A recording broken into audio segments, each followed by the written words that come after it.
Muy buenos dias. Good morning. I hope you are staying well, focused on what you can control. My name is Patricia Mota, and I am currently serving as President and CEO of HACE, the Hispanic Alliance for Career Enhancement.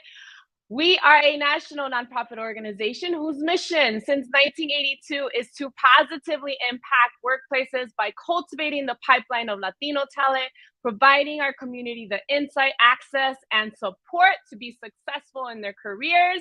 We are looking forward to today's Cafecito, but especially you may know Hispanic Heritage Month is around the corner. Make sure to check out HACE, our partners events. I know many of you are also part of ERGs. If there's anything HACE can do to support, but specifically, we're doing kind of a pre-launch event because Hispanic Heritage Month starts on September 15th. On September 14th, we will be offering an opportunity to engage virtually, talking about Latinos in the US, talking about why do we celebrate Hispanic Heritage Month, and most importantly, key action that we can take year round.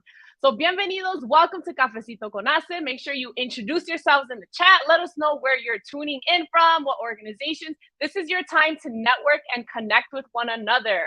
I am thrilled. Buenos dias, Suje, from Fort Lauderdale. I am thrilled that we have our key guest today, Alex Martinez, who is currently the Senior Director of Diversity, Talent, Innovation, and Strategic Engagements at Nike. So if you see the swoosh, now not only we're going to think just do it, we're going to think of Alex. Bienvenido, Alex.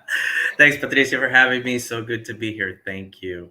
And first and foremost, I have to say, I need to ramp up the Cafecito just to get to that level of energy. That kickoff was dope. I love that. That's awesome. Alex, so you know the drill. Everybody here knows the drill. Cafecito con HACE. How do you like your cafe prepared or your morning beverage of choice?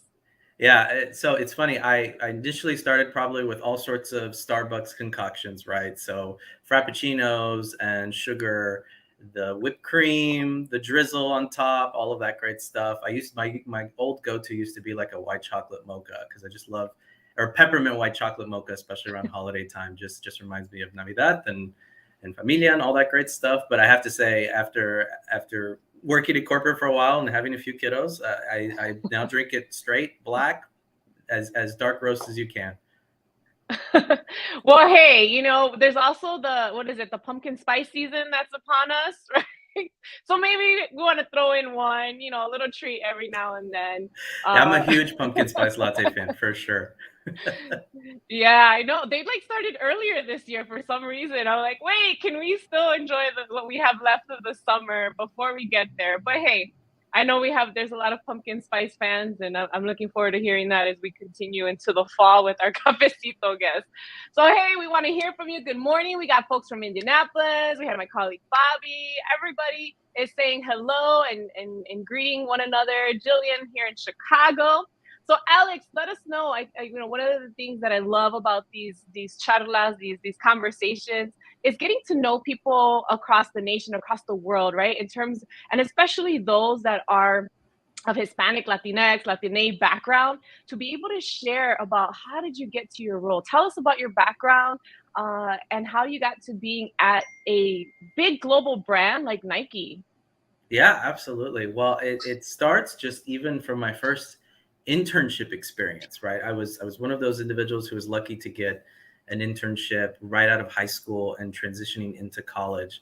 I went to the University of Texas in Austin, which, you know, if there's any Longhorns out there, super excited about the football season, everything else that's coming up. But I got an opportunity to get an internship through Inroads. So I think many of us are familiar with Inroads, and that honestly was my first foot in the door in terms of getting an opportunity to work in a corporate environment at a company. I interned with American Airlines here in the Dallas-Fort Worth area, and it was just such a fantastic experience. And even though I was getting a degree in something completely different, I ended up getting an opportunity to intern in HR. And I thought, well, this is actually really interesting. I really love interacting with people. I love the work that HR does to help support everybody's goals and objectives and aspirations within a corporate environment. So I really enjoyed the work and I stayed with it. Ultimately, I think what helped lead to a lot of my success was this. I mean, creating the power of networks and partnerships. And so one of the events that I'd planned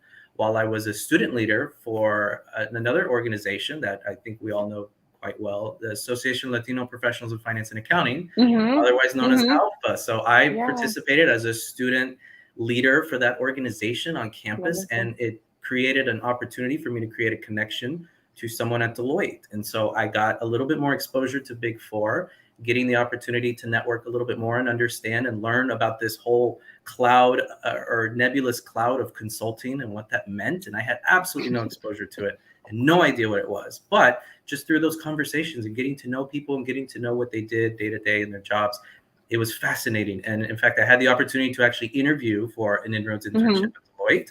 And that led me to a consulting internship right before I had graduated from my undergraduate degree. And I absolutely loved it. I loved the opportunity to problem solve, work across various industries and companies.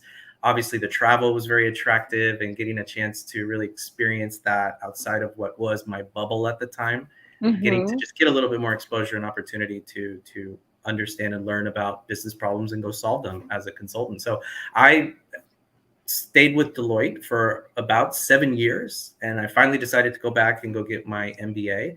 But it was a great experience for me and an opportunity then to have a little bit of a transition point following business school as well. So I left business school. I went into industry for my first real corporate job outside of consulting. And let me tell you, it was definitely challenging because a lot of times in the consulting world, you get to work on various projects and you do them for almost like shorter periods of time. Now I had a big responsibility to actually build a whole talent review process for more of a startup company and really build that from scratch, an end-to-end process for that. And so it was really exciting to take a lot of what I had learned, a lot of those experiences at Deloitte, and then take them into my first industry job. But I was always a big fan and loved being in consumer products and retail.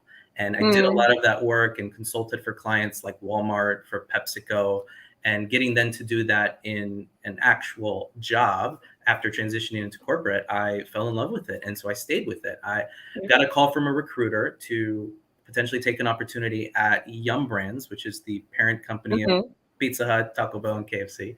And it sounded fascinating. And so I went into the Pizza Hut international business.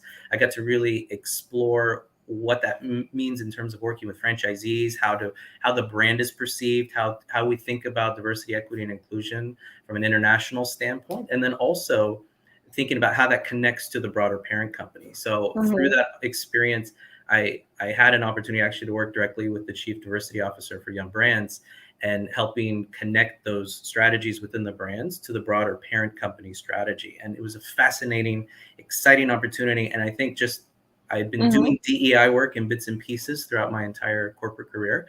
And now I had an opportunity to actually do it full time. And that to me was the eye opener for me, that this is definitely the work I'm passionate about, the work that I feel like I've built a lot of good skill sets for. I never say I'm an expert in the DEI space by any stretch, but we're always learning. We're constantly evolving. This space is constantly evolving.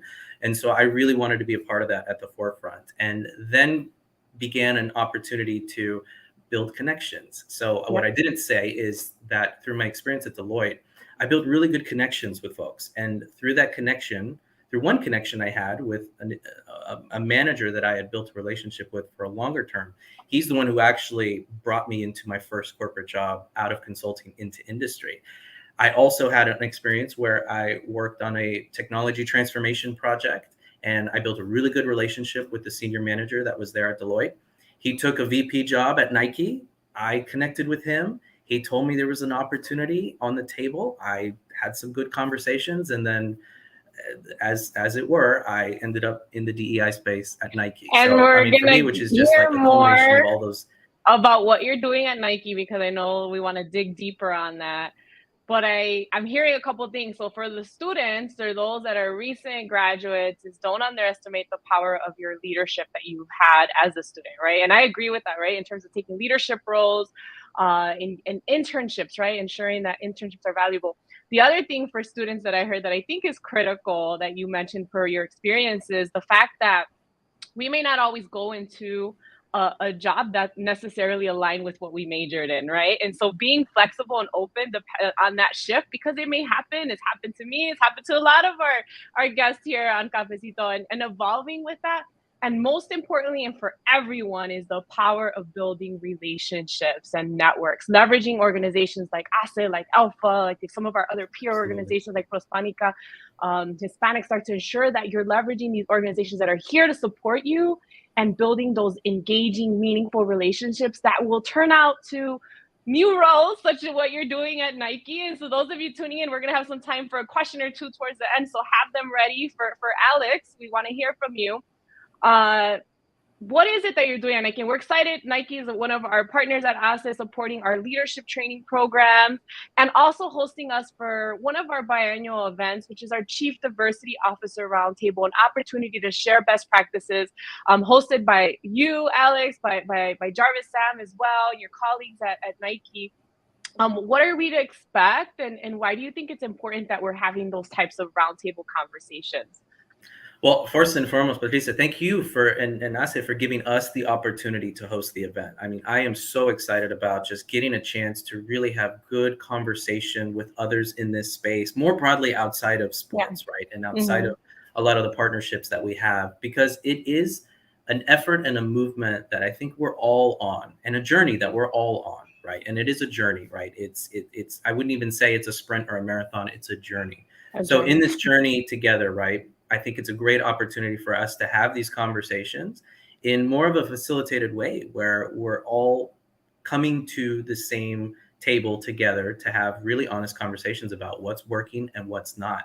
And one of the things I'm really excited about is providing an opportunity for us to share what our journey's been and what we've been doing over the last few years, especially if you think about the incidences of 2020 and murder of George Floyd and the follow up afterwards, right? Because now the conversation is much less around what are you doing, but how are you doing it? So I think what happened in 2020 was a lot of us as organizations were immediately signing up for all sorts of pledges and opportunities to get involved. But now, 2 years later, we have to look back and say, what are we actually doing to advance, for instance, our Latino community as well?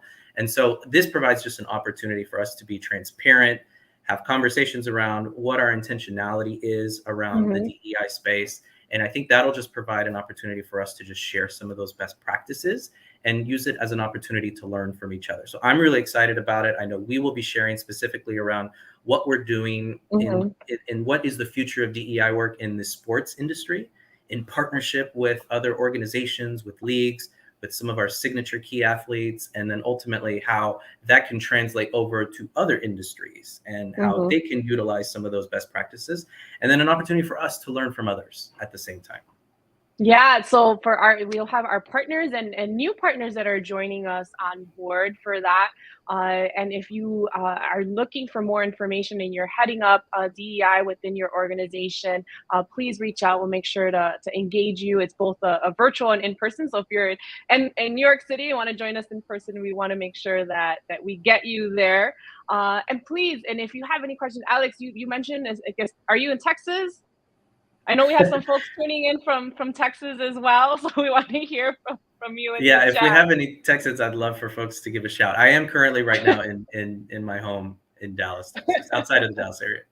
Yeah, we have a lot of ASE folks in Dallas and Houston, and so we want to hear from you in the Cafecito chat and engage with you as well. Alex, you specifically want to share what is it that Nike is doing? I know folks that are attending the event will get some insight, but for those that are tuning in Cafecito, what are some of the DEI initiatives pertaining to Latino talent management that you are leading or that Nike's leading?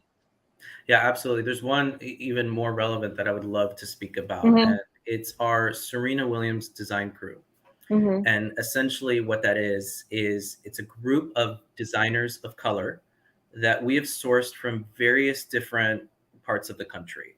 So for instance, the last cohort that just came through, we sourced from the LA area. And essentially these are typically designers who don't normally go through the normal process of applying to a job at Nike. They might not have had the formal education that historically we have gone to certain schools to find talent.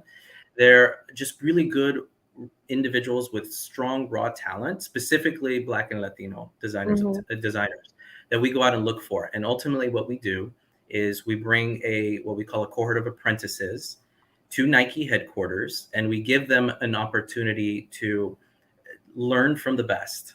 We put them through, in one of our partnerships with an HBCU called Pencil Lewis Design Academy, which is taught by Dwayne Edwards. And he was formerly of the Jordan brand, had worked at Nike for many years. He went and built this design school.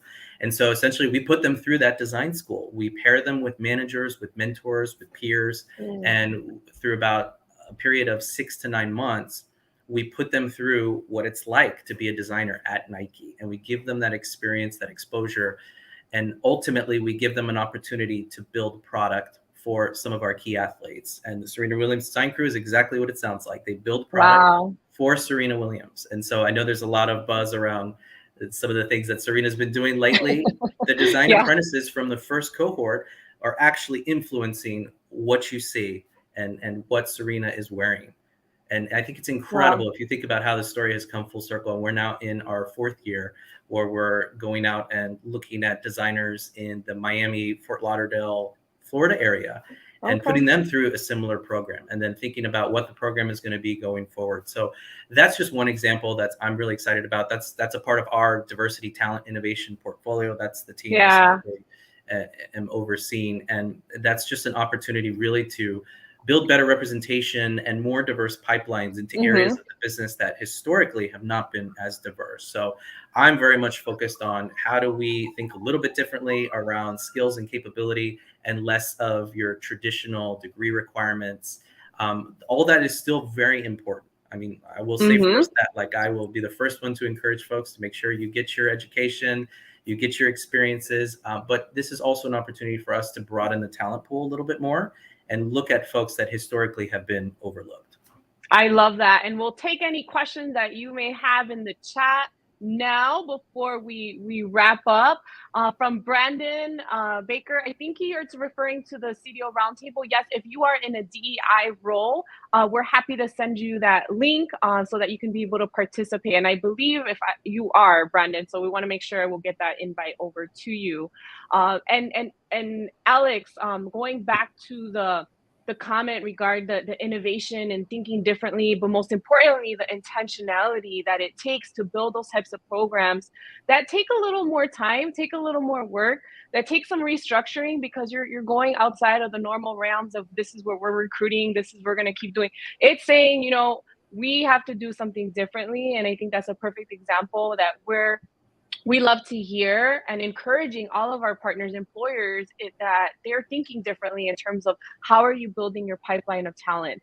And another way that I'm so proud that Nike's been supporting through the WIN grants is we've been able to offer scholarships for women to be able to participate in our Mujeres de HACE program. And so we're thankful for that, and appreciative of all of the initiatives that Nike's going on. And then I got some of your products, like a couple sneakers here and there that I get. And I know many of you tuning in do too as well. And so, Alex, we're getting ready to wrap up. Time flies. We're having a great conversation, but I know you are on LinkedIn. So if anybody wants to reach out to Alex, stay connected. Please do. And he's part of the HACE Familia, so he's part of your network now that he's joined us on Cafecito con HACE. And Alex, what's a positive story or something that gives you hope for the remainder of this year? Yeah, I have to say what gives me hope is definitely the resilience we've seen in so many people over these last 2 years. I think probably the same story with all of us. We're all very exhausted coming out of the last couple of years. It's been a lot. And there are things that essentially we are making progress towards and others we haven't. But I think that resilience and that positivity that we can do this. We've proven we can work remotely or flexibly. We've proven that we can come out of this pandemic stronger. We've proven that we've started to make some progress on our overall DEI objectives and initiatives. So this provides just a lot of hope for me that this resilience is a strong theme, and I'm hoping that continues on into the next few years. Absolutely. Resiliency, agility. I think we have a great question that came on the screen. So if we have time to ask it from Hilda. How do you go about pitching and selling those innovative and inclusive ideas with an organization that wants to launch DEI but is struggling due to not wanting to change or old-fashioned ideas, as she put it? That's a great question, Hilda. Thank you for sharing that. I just very quickly, I would tell you two things. One, stay passionate, stay hungry about that idea, because you never know who you pitch it to that'll listen to it and then attach to it and then help you take it forward. But I would also say just socialize that with as many people that you can, while also trying to find somebody who can sponsor it. I think finding a sponsor or finding a mentor or someone who can help you craft it a little bit better or help you take that idea to someone else. I think if you find that individual, if you find somebody who's passionate about the space, who's passionate about that idea, then latch on to that person and then almost co-create with that person to help you take that idea forward to somebody of influence that eventually could help you get it off the ground. I was hoping you could respond with just do it, but it's not. Just do it. It's a little more complicated than that. So great response. I hope that was helpful. Thank you, Alex, for joining us today. I look forward to seeing you next week as well. Thank you for all of you tuning in Cafecito con HACE. Y hasta la próxima. Until next time. Take care, everyone. Bye-bye.